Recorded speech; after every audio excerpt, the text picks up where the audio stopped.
Hello, how you doing? Do you have your coffee or your tea? Today is going to be one of those conversations in which you're going to want to have your beverage handy and maybe a little something to write on. So I'm going to give you a minute to go and do that, and I'll talk to you in a second. Hi, welcome to Sincerely Speaking. I'm Marcia Amaro, your self leadership coach. Now, what that means is I'm here to help you rediscover your calling, tap into your greatest potential and strengths, and eliminate those things that keep getting in your way and in the way of your success. So, whatever success looks like to you, whether it is in your career, in your business, in your relationships, or in your life in general, I'm here to help you get out of your own way, remove the obstacles, and elevate all of your life to the next level.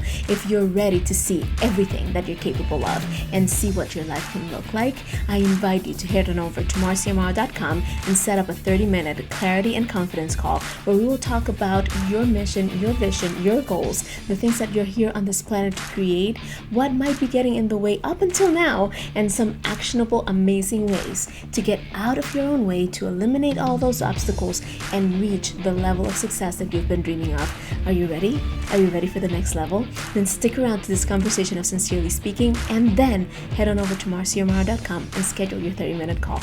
Can't wait to meet you in person. Chat soon.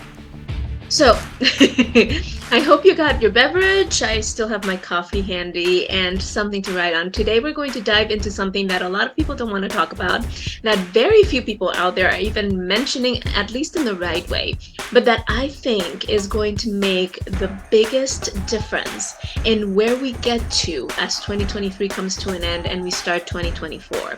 Now, in the last couple of episodes, I've been trying to work through, or my intention, I should say, has been to work through some of the things that might actually help us propel the end of 2023 into the stratosphere, like go to another level, get to whatever it is that we've been envisioning and imagining for ourselves and for our lives in a way that we haven't felt is possible before, right? And so I'm excited to talk about commitment today. And commitment, like I said, is something that a lot of people don't touch, they don't really talk about because it's uncomfortable, because we don't want to think about commitment. Commitment can be scary, right? When you commit to something, you are basically saying no to everything else. And that can be frightening. FOMO is real, and we all experience it at one point or another. But what I want to talk to you about today is the power of actually making real commitments and what real commitments look like.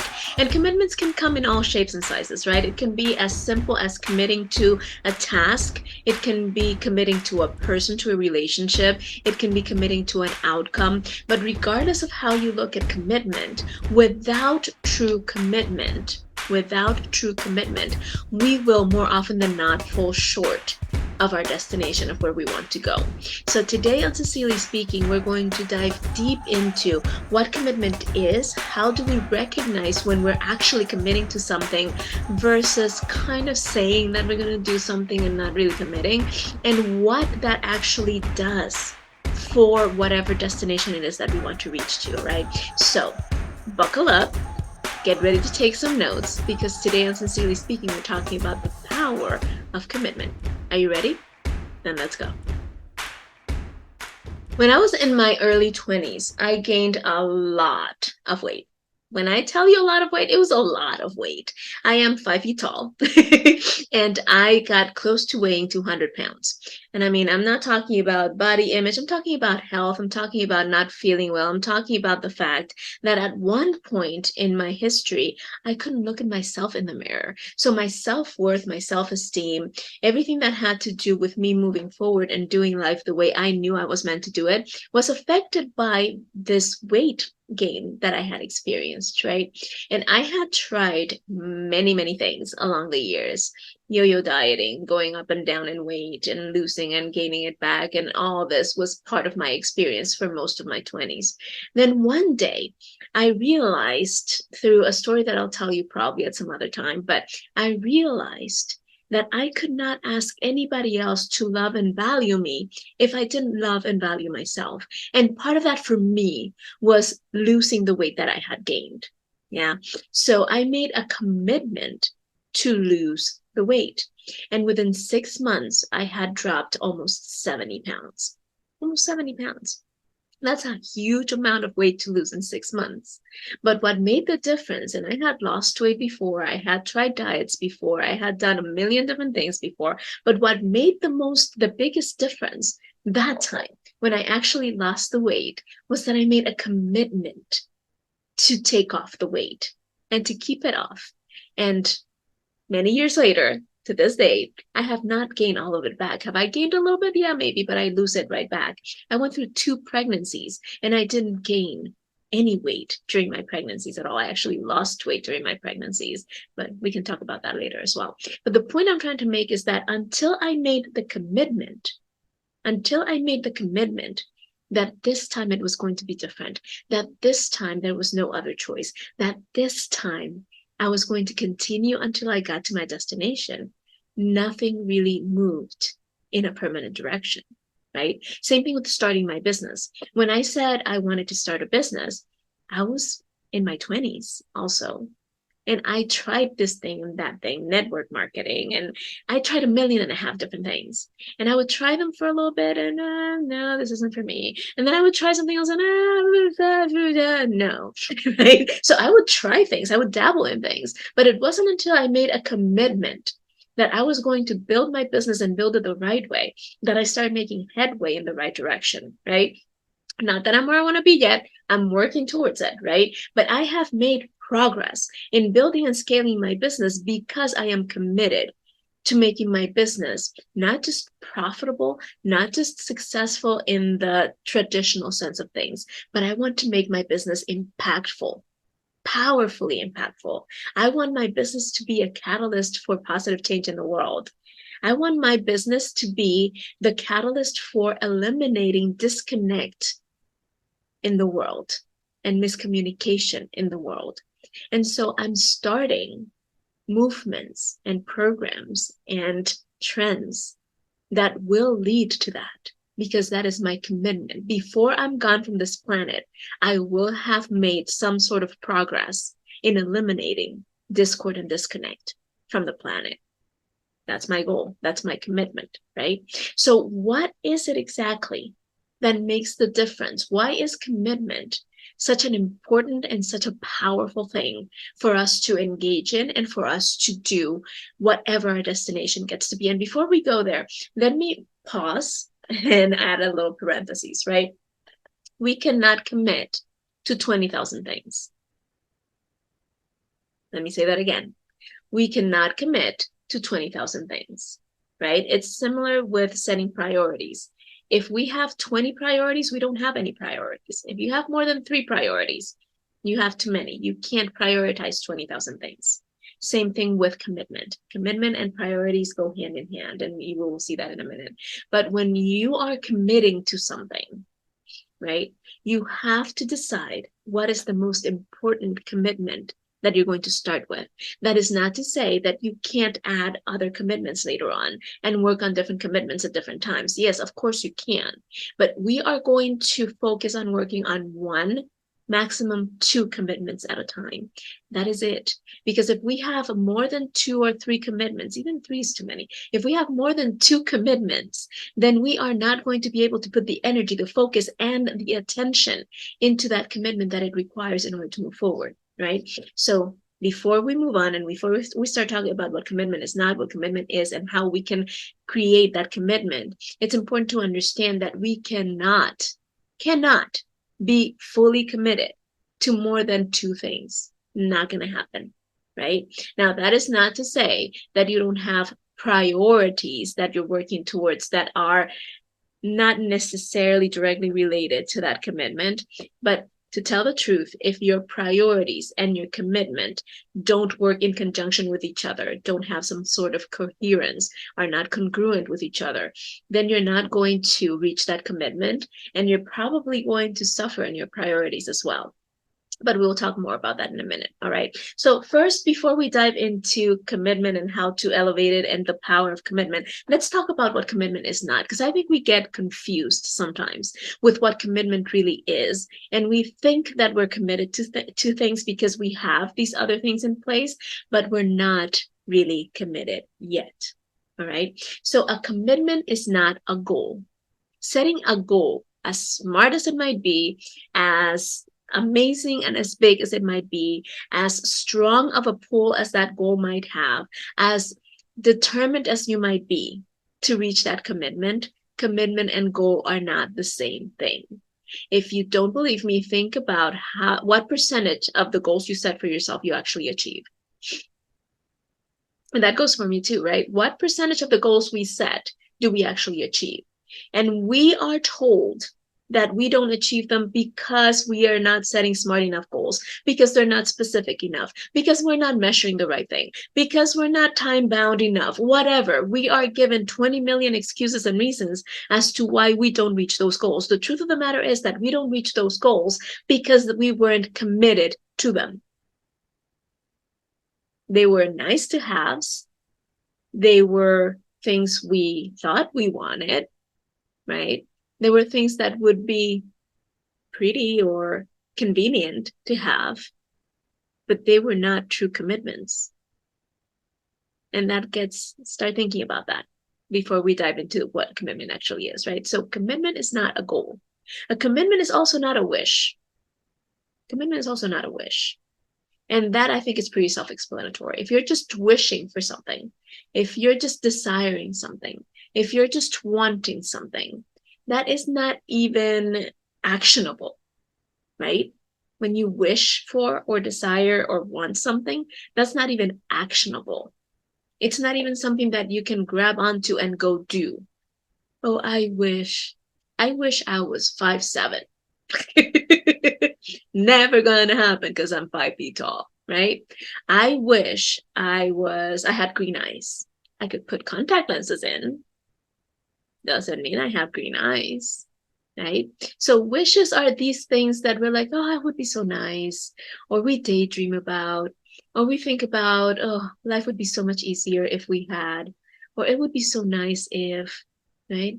But wishing, desiring, and wanting is not committing, right? And finally, a choice is not a commitment, right? Now you have to choose to commit, and we're going to talk about that in a minute. But when you talk about a choice, that means that there's other choices. If you have a choice, then you have several choices. And if you have more than one, then it's not a commitment. Make sense? So committing is not setting a goal, is not wishing or desiring or dreaming about. And it's not just saying, well, out of these choices, this is the one I'm choosing now, but I know that I have all these other choices around. That is not commitment. And those are things that we confuse with commitment. Like we say, okay, I'm picking this choice, I'm committing to it. No, you're not. You're just picking one out of a myriad of other choices. And you know somewhere in the back of your mind that you could go back and pick another choice later if you want. That is not commitment, right? What commitment is when this thing becomes the only option. There's nothing else. There's no other possibility. There's no other choice. There's no other alternative. There's no other option. I already said that, right? There's no other way to go. There's no other way to proceed except for to do this thing that we committed to. That's what a commitment is. It's the only option, right? It's the firmest decision or the firmest choice you will ever make. So yes, at some point you choose this, but once you choose it, once you say, okay, this is it, then it is the firmest decision you will ever make, to the point that you cut away any other possibility. In fact, that's what decision means, is to cut away. So when you are committing, you are making the firmest decision or choice you will ever make, the firmest one. There's no other alternative after you make this decision. The clearest example I can give you, actually there's two, is first getting married, right? When I put on this ring, when I said I do, when I accepted my husband's proposal for marriage, I made a firm commitment to him that he was going to be the only man I was ever going to be with ever again. What that meant was that I no longer entertained any other option but him, because I made a commitment, right? And in this day and age, that is hard to grasp and it's hard to understand, right? Because we think, oh, you can always get a divorce, you can always. That is not what most of us think when we're getting married. At least I hope it's not. We think, okay, this is it. This is the person that I'm going to spend the rest of my life with. This is the person that I'm going to be going to bed with and waking up with every day for the rest of my life, or most every day for the rest of my life, right? This is the only option that I have. So it's the firmest decision. Did I get to pick from a number of guys? Yeah. But he's the one that was my decision. And once I said, I do, to my husband, did I notice that there were handsome guys around? Yeah. Did I notice that there were nice guys around? Yeah. Did I notice that there were smart guys around? Of course. Did I notice all these things? Of course. But my decision, my commitment was so firm that I never for a second entertained saying, okay, I'm letting go of this one and picking this one now. Right? Because it was the firmest decision. It was a commitment. It was something that I wasn't going to let go of, at least not easily. Right? The other example of commitment is when you get pregnant and you're getting close to delivery day, right? You're committed to delivering that baby one way or another. It could be C-section, it could be, but you're committed.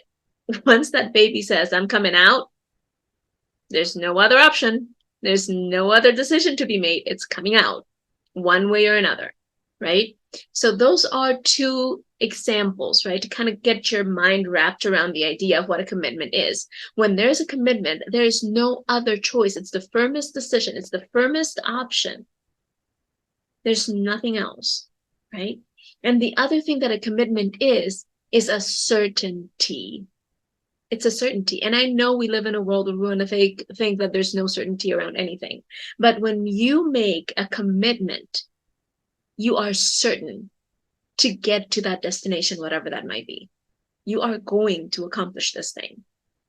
You might have some stumbling blocks. You might have some obstacles. You will probably have some challenges. You might feel like quitting, but you are certain because you're committed that you're eventually going to get to whatever it is that you committed to, right? So the example of my business, I said before, I'm not exactly where I would like to be. Am I going to get there? You bet your butt I am, because I am committed to getting to where I want to get to, right? It's not just a nice to have. It's not just a dream. It's not just an idea. It's not just an illusion.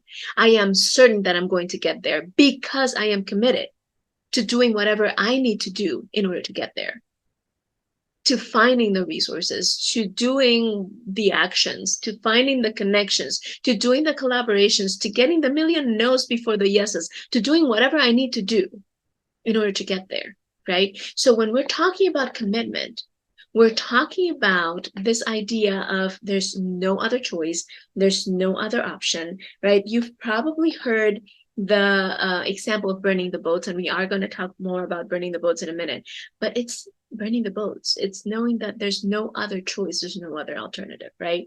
So when we are making a commitment, the reason why there's power behind commitment is that it removes from your sphere of possibility any other alternative.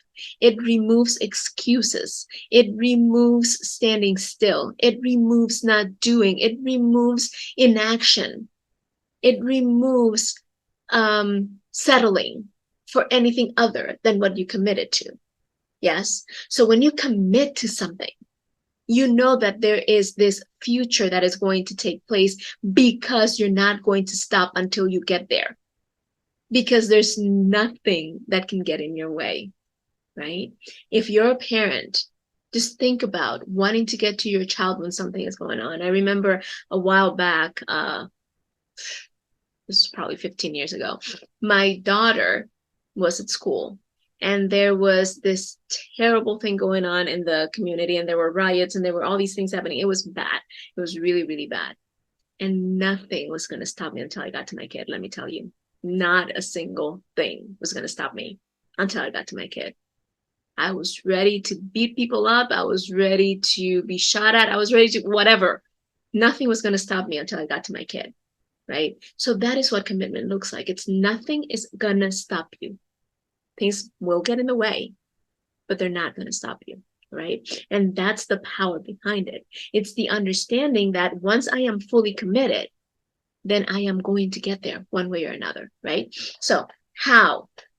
How do we commit? How do we get to that space of commitment? Let me ask you a question before I explain that. Have you ever been at an airport, for example? It happens a lot on airports, or at a mall. It happens at a lot of malls too, but mostly at airports. And you're walking to your gate or whatever, or you're just sitting there, and this person walks towards you or past you with such intention and with such drive and with such force that you see people getting out of the way. It's like parting the Red Sea, right? This person is just walking with determination, their gaze fixed forward. They're not stopping for anything. They're moving quickly and decidedly. And people are getting out of the way left and right. They're just moving. And as they come towards you, you're like, oh my gosh, I better get out of the way too. Because you see that they are ready to walk past you. Like they will run you over if you don't move. Right? Have you ever had that experience? I know I have. And actually, at one point, somebody challenged me to do that at a mall. And I went from one end of the mall to the other, doing that, just walking with determination. Nothing was going to stop me from getting to where I was going to get to. And it was funny and kind of fun to see people just getting out of my way and letting me pass. I didn't have to say anything. I didn't have to say, excuse me. I was just walking and people were moving out of my way. Right? So when we are talking about how to commit, I want you to keep that image in mind. What does that person have that allows them to move forward in such a way that the obstacles actually move out of the way instead of them having to move them, right? And the first thing is a focused determination, a focused determination. This person that is walking with that determination, they know where they're going. They know where they want to get to, and they are going to get there. So they are focused on where they want to go. They know exactly where that destination is, and they are determined to get there, and they're not looking at anything. They're not letting anything sidetrack them or distract them. They're fully and completely focused. So that focused determination is the first thing we need to have when we commit.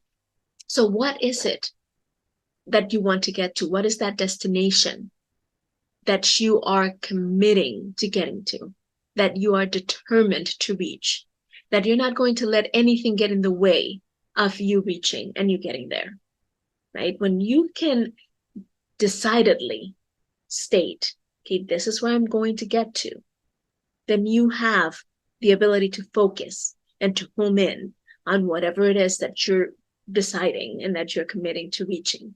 Right? So that is the first thing. You need focused determination. And that focus requires knowing what your destination is. And if you're unsure about how to decide what that destination is, how to get to that point where that destination is compelling and pulls you forward and gives you the energy and the drive to focus and to move forward, then go on to marciamaro.com and schedule a 30-minute talk, and I will help you figure it out in that 30 minutes. But you need to know what that destination is, and you need to be focused and determined to get there, right? Like that is the very first thing. The second thing you need in order to fully commit is to give yourself a runway. And I talked about runways a little bit last week, but let me explain why runways are so important. If I said, you know what, I'm going to build a business, but you know what, it's whatever, I'll build it at some point. I have time. I'll get there someday. Am I going to be able to have that focus determination?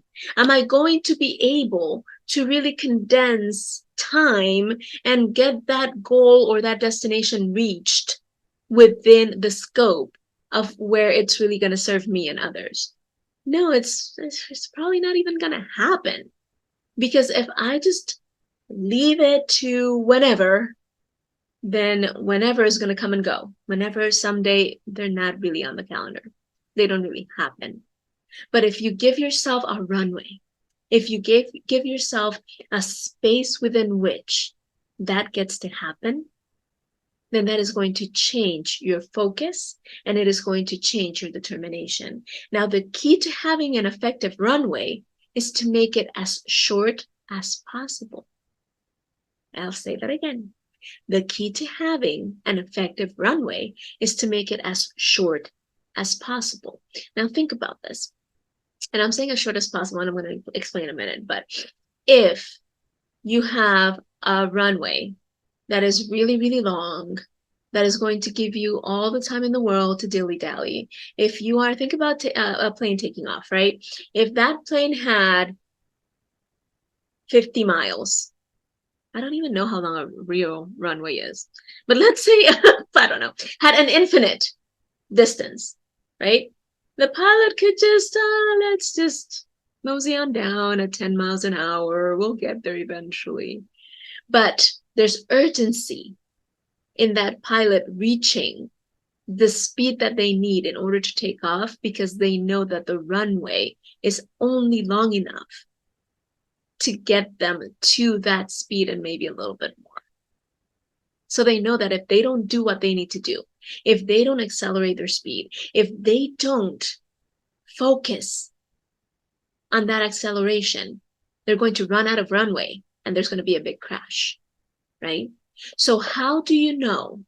Because they don't make the runways so short that they don't have enough space to build up the speed, right? They know how long it needs to be. So how do you know how long your runway needs to be? So here's the suggestion, right? When you are committing to a destination, when you know, okay, this is the destination that I'm committing to, I'm accepting no other option, I'm not stopping until I get there. Think about how long you think it would take. Maybe do a little research and see how long it took other people to get there. And make a decision about how long you think it will take you to get there.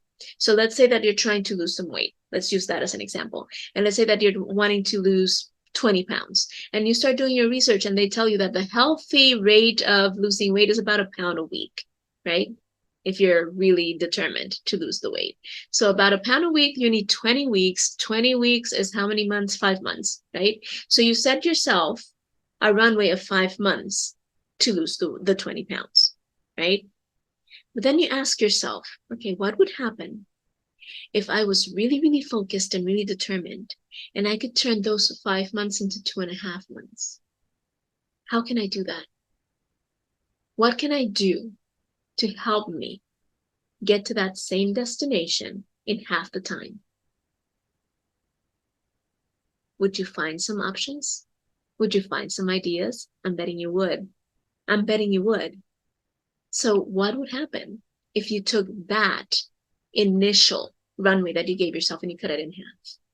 That would force you to accelerate faster. That would force you to be more resourceful. That would force you to put more speed and more determination and more focus into what you're doing. So that is how you set yourself an effective runway. You do the research, you think about it, you plan and you plot, and you're like, okay, it's going to take most people a year to get this done. But what would happen if I did it in 6 months? So I'm going to set myself a runway for 6 months. Now, let me clarify something. Don't be unhealthy and don't be stupid. Right? Don't do anything that's going to harm yourself and others. But for most of our destinations, for most of the things that we really want to accomplish in life, for most of those things that we really, really want to do and that we are committing to doing, we give ourselves too much time. And that is part of the reason why we don't reach those destinations, because we give so much time to the task that by the time we start working on it and we start getting ready to get ready and we start doing all these things, other stuff gets in the way. But if we shorten that runway, if we condense the time, then we don't have time to waste. We have to be focused. We have to be determined. We have to do the thing. We can't put it off until tomorrow. We can't keep thinking it's going to happen at some point. We have to get to work. Feet to the ground, get going. Yes? So that is how you set yourself an effective runway. Think about what you think it's going to, how much time you think it's going to take you, and then cut it in half. And then ask yourself every day, what will it take for me to make progress towards this goal so that I can reach it within my runway? Every day, as often as you can, ask yourself that question. What will I have to do to make progress in the direction of achieving this or reaching this destination in the time that I have allotted myself? And the more you ask yourself that question, the more your brain is going to find and produce answers for you, right? The third thing is there's no back door. There's no back door. And this goes back to the burning of the boats. Let me refresh your memory on the story in case you're not familiar with it or in case you haven't heard it in a while. So there's this chief, I think is how I heard it, that wants to take over an island. And he has his army that he's taking to the island to take over the island. And when they reach the coast, when they reach the beach at that island, he has the soldiers burn the boats, because now that they burned the boats, they can't go back. So they have no choice but to take the land. They have no choice but to win. So when you're burning the boats, that is a symbol of not giving yourself other possibilities, of not giving yourself the alternative to go back, of not giving yourself any excuses or any reasons to go back to where you were, to revert back to your original state. It's not having a back door. It's having to go through that door that is in front of you and not being able to turn back, right? So when we are committing, we are eliminating all other possibilities, all back doors, all other options until we get to that destination. Now, let me clarify. That doesn't mean that if you are hitting yourself against the wall, hitting your head against the wall, by trying a certain strategy that is not working, that you can't try another strategy. What is important is not the route. What is important is the getting to that destination. And I say that all the time. So if you're committed to the destination, even if you have to climb over boulders, go over bridges, to get detours, turn the I don't know, go around a roundabout. There's tons of roundabouts in Florida. I don't know if there's roundabouts where you're at, but anyway, do whatever you need to do. You're going to get there. Right? So that doesn't mean stick to doing the same thing that you've been doing that hasn't been working. That means be open to understanding that you might need to change the strategy or the tool, but the destination stays fixed. The destination doesn't change. You're still committed to getting there. So no back door means that you're not turning back. You're not going back to, well, it wasn't so bad. You're not going back to being stuck in the same space where you were. You're not going back to the way things used to be. You're just going to move forward. And forward might mean a little sideways and around, but you're still moving in the general direction of reaching that destination. And there's no back door. You burnt the boats. You can't go back to the other island. You have to take the land. You have to take it over. You have to win. You have to conquer. There's no other option. Yes. And then finally, one of the things that helps with commitment is building accountability around that commitment, right? And let's be honest, right? Accountability is internal. Nobody else can hold you accountable for something.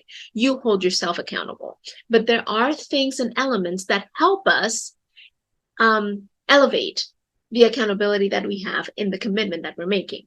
And there's three that I want to talk to you about today. The first one is make your environment suitable to reaching that commitment. Make your environment suitable to reaching that commitment. What do I mean by that?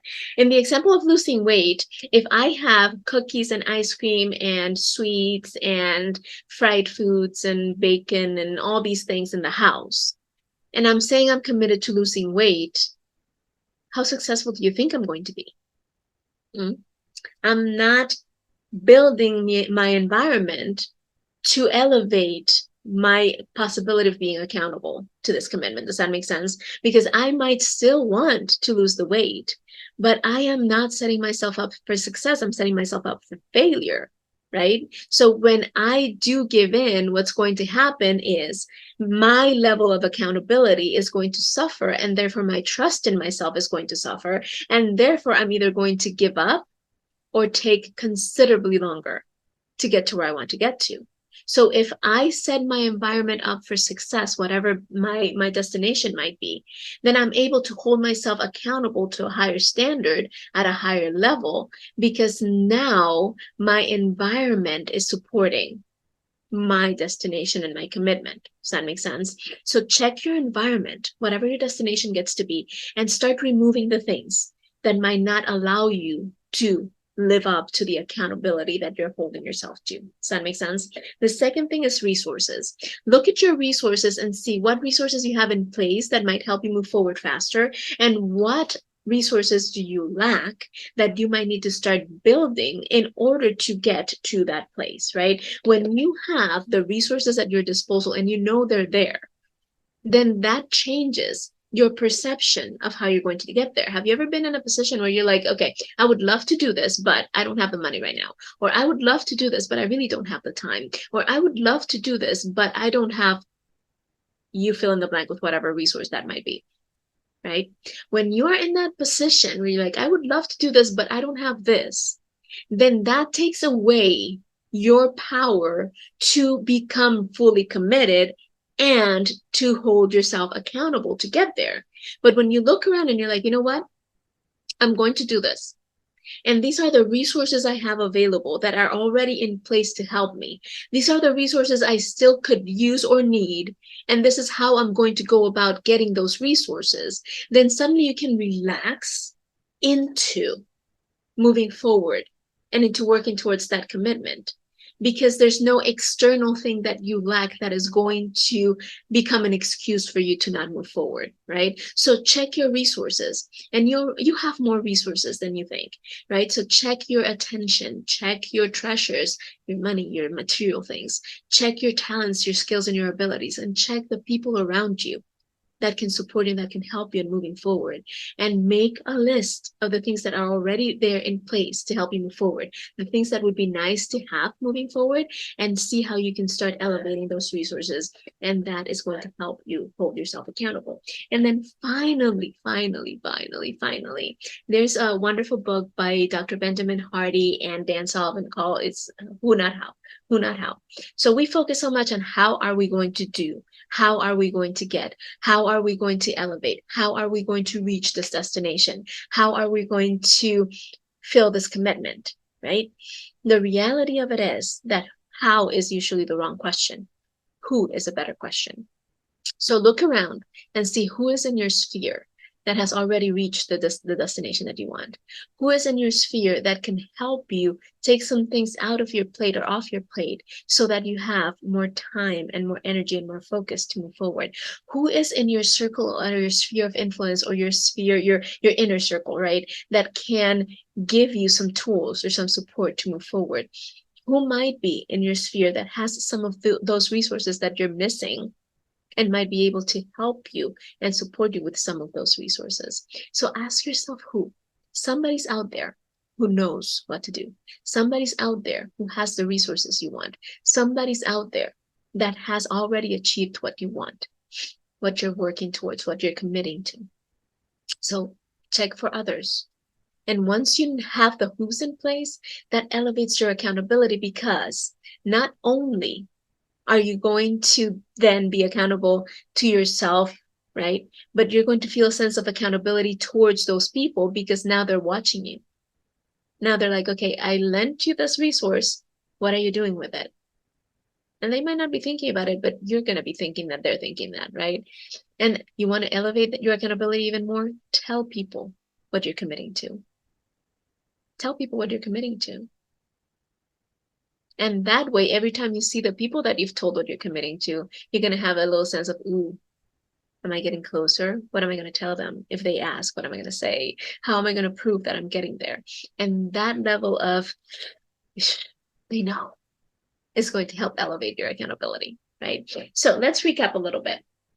When we are committed to a destination, when we are committed to reaching something, there's no back door. There's no way around it. There's no other option. This is the only option. This is what we're doing. And it brings us certainty, because we know that this is what we're doing, one way or another. It doesn't matter how many times we have to change the route. It doesn't matter how many times we have to regroup, regroup and get started again. It doesn't matter how many times we have to hit the snooze button for a second, recharge, and then keep going. We are going to get there because we are committed to get there. Right? A commitment is not a goal. It's not a wish or a desire. It's not a choice. It is the only option. It is a firm, not just firm, the firmest decision you're making.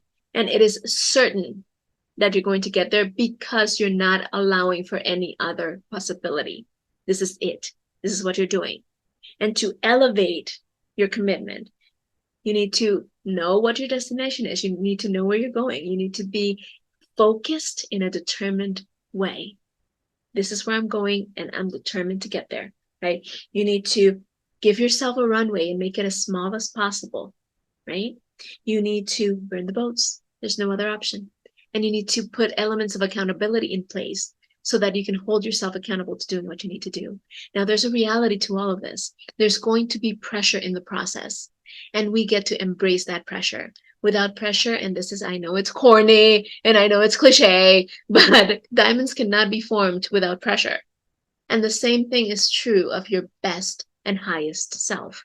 It cannot be created, it cannot come to be without pressure being in place. So instead of trying to release the pressure, and instead of trying to feel at ease in the process, embrace the pressure. And in fact, if possible, bring more pressure in. Tell more people, put more money into it, put more resources into it. Make it so that it hurts if you don't get there. And that is going to elevate your commitment. And I know that's probably not what you wanted to hear, but that's the way it works. Now, in order to get to that next level, remember I was talking about the who, not how. One of the elements of who is having someone on your corner that is going to challenge you, but that is also going to support you, that is going to give you the guidance, the support, the accountability that you need in order to move forward and in order to do the thing, that is going to help you define these things, like what is really your destination and what are the steps that you get to take in order to move towards that destination, that is going to help you not give up on yourself, and that is going to be there as your cheerleader, but also as someone who challenges you to look beyond what you are looking at. And that someone is a good coach or mentor. If you need one, I'm here for you. I'm here to support you. I'm here to guide you. I'm here to elevate you. I'm here to give you the tools and the strategies and the guidance that you need in order to reach that destination and to keep your commitment to yourself. So head on over to marciamaro.com, schedule that free 30-minute conversation in which we will define your destination, and then we will see what needs to happen moving forward. If it makes sense, I am going to invite you to join one of my programs, because that is the way that I get to serve you. Right? But if it doesn't make sense, I'm going to tell you too. I'm going to tell you, you know what? This is not what you need. And I might give you some suggestions of other things that can help you. But I will be completely honest with you. So go to marciamaro.com. There's a button. There's tons of buttons where you can use, but there's one right at the top in the upper right-hand corner. There's one right above the fold. You can just click a button and it's going to take you to my calendar so you can schedule a 30-minute conversation with me completely free, no obligation. We're going to get you ready for that commitment. Remember, there's only 7 weeks left of the year, and we don't want to start 2024 in the same space that we started 2023. We want to advance as fast as possible. So head on over to marciamaro.com, schedule that call. And in the meantime, if this has been helpful to you, if it has been of value, share it with other people. Make sure that you're subscribing, hitting the notification bell, and sharing it with others. Add comments, add questions. I'm here for you. And I will see you next week on Sincerely Speaking. Bye.